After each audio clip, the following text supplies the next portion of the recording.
बनारस में इस समय भयंकर कोहरा पड़ रहा है और कोहरे ने से जाहिर सी बात है कि सावधानी हटी, दुर्घटना घटी। आईपीएस शिवहरी मीणा सर हमारे साथ है।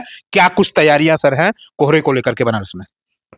आपको बता दें कि पिछले दिनों माननीय मुख्यमंत्री जी के द्वारा वीसी करी गई और वीसी करके जितने भी संबंधित डिपार्टमेंट है उन सबको संवेदनशीलता के साथ साथ निर्देश दिया कि जो कोहरा ठंड का मौसम है इसमें व्यापक स्तर पर कार्रवाइयां विभिन्न डिपार्टमेंटों से हो। इसमें पुलिस विभाग का जो स्पेशली रोल है उसको लेके पुलिस आयुक्त महोदय के द्वारा मीटिंग करी गई और मीटिंग करके ब्रीफ किया गया कि हम लोग धुंध कोहरे में जितने भी हाईवे के किनारे वाहन खड़े रहते हैं उन सबको ब्रीफ करके हटवाना सुनिश्चित करें। साथ ही साथ अगर नहीं हटते हैं उनके विरुद्ध कार्रवाइयां करें।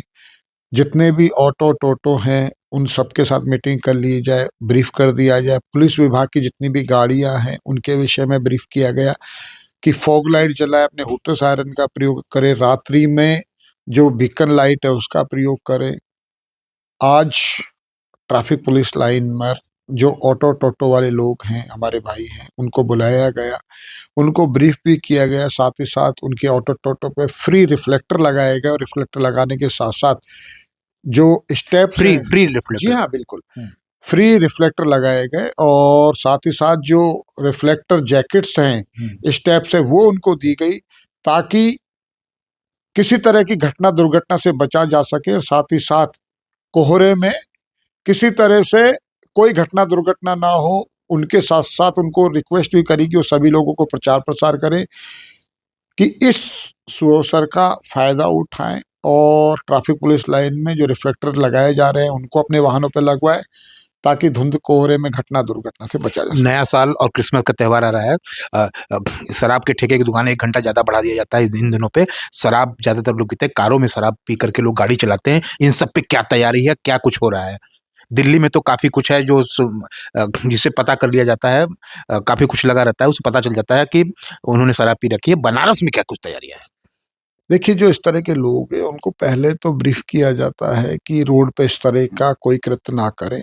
उसके बाद भी अगर कोई इस तरह का कृत्य करता हुआ मिलता है तो ब्रेथ एनालाइजर से चेक करने की व्यवस्था है ताकि जो इस तरह के ड्राइवर्स हैं उनके विरुद्ध कार्रवाई हो सके। साथ ही साथ रोड के किनारे अगर इस तरह कोई खड़ा होकर शराब पीता है तो व्यापक रूप से अभियान भी चलाए जाते हैं। पिछले दिनों लगभग 400 लोगों को इस तरह की जो कार्रवाई थी उसमें उनके विरुद्ध कार्रवाई की गई।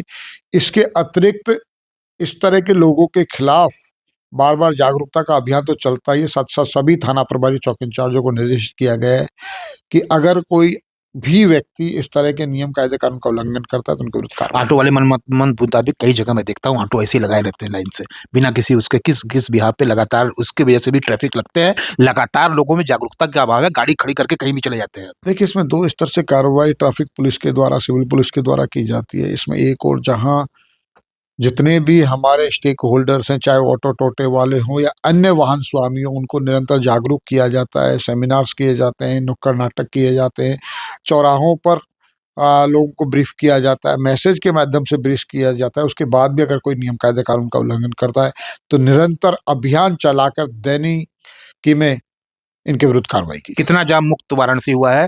जाम का शहर बनारस को तीनों टाइम जाम बना, ऐसा भी बहुत कुछ लोग बोलते हैं। अब कितना नियंत्रण है ट्रैफिक पे? मेरा इसमें आपसे भिन्न मत है कि ट्रैफिक जाम नहीं होता। जनरली आप देखेंगे कि हमारे लगभग 2000 के आसपास पुलिस कर्मचारी अधिकारी निरंतर ट्रैफिक ड्यूटी में लगे रहते हैं।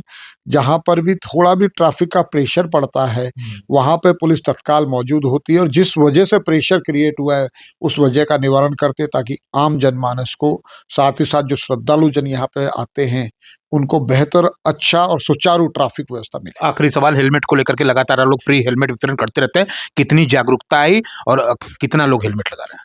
देखिए, निश्चित रूप से जागरूकता का असर पड़ा है। हम लोगों के द्वारा पिछले महीने नवंबर में जो सड़क सुरक्षा माह के तहत विभिन्न कार्यक्रम आयोजित किए गए, उनसे जागरूकता भी हुई, साथ ही साथ प्रवर्तन की कार्रवाई से भी लोगों को बताया गया है। तो जो सुधार है वो बहुत अच्छा है और निश्चित रूप से आगे सभी लोग हेलमेट धारण करें ताकि घटना दुर्घटना से क्या बचा। संदेश देंगे त्योहारों पर, खासतौर पे वाहन चालकों को लेकर के क्या संदेश देंगे? वर्तमान में जो ठंड और कोहरे का समय चल रहा है इसमें सभी भाई बहनों से अनुरोध है कि न केवल स्वयं नियम कायदे कानून का, ट्रैफिक नियमों का पालन करें, वरन दूसरे को भी प्रोत्साहित करें कि वो अनाधिकृत रूप से कहीं वाहन खड़ा ना करें। मेन हाईवे के साथ-साथ जो साइड रोड्स हैं उन पर भी वाहन ना खड़ा करें, पार्किंग स्थल में वाहन खड़ा करें। अगर इमरजेंसी में उनको वाहन खड़ा भी करना है तो पार्किंग लाइट अवश्य जलाएँ और साथ ही साथ जितना जल्दी हो सके वहाँ से हट जाएँ। इसके अतिरिक्त जो हमारे नियम कायदे कानून हैं उनका पालन करें, फॉग लाइट का प्रयोग ज़रूर करें और लो बीम पर अपनी गाड़ी चलाएँ ताकि सभी को दुर्घटना से बचाया जा सके। हमारे नए चैनल सत्य संदेश के लिए क्या कुछ कहेंगे, नया चैनल हमारा? देखिए, आपके चैनल के लिए हमारी शुभकामनाएँ, साथ ही साथ इसके माध्यम से मैं सभी नागरिकजनों से अनुरोध करूँगा कि ट्रैफिक नियमों का पालन करें। ये थे हमारे साथ शिवहरि मीणा सर, जिनका सख्त ये है अब वाहन अगर खड़ा करेंगे तो उस पे कार्रवाई होगी, और साथ ही साथ इन्होंने कहा शराब पीकर के गाड़ी चलाने वालों पे तत्काल त्वरित कार्रवाई लगातार ये कर भी रहे हैं और होगी भी। सत्य संदेश के लिए शिवहरि मीणा सर के साथ जितेंद्र यादव, धन्यवाद।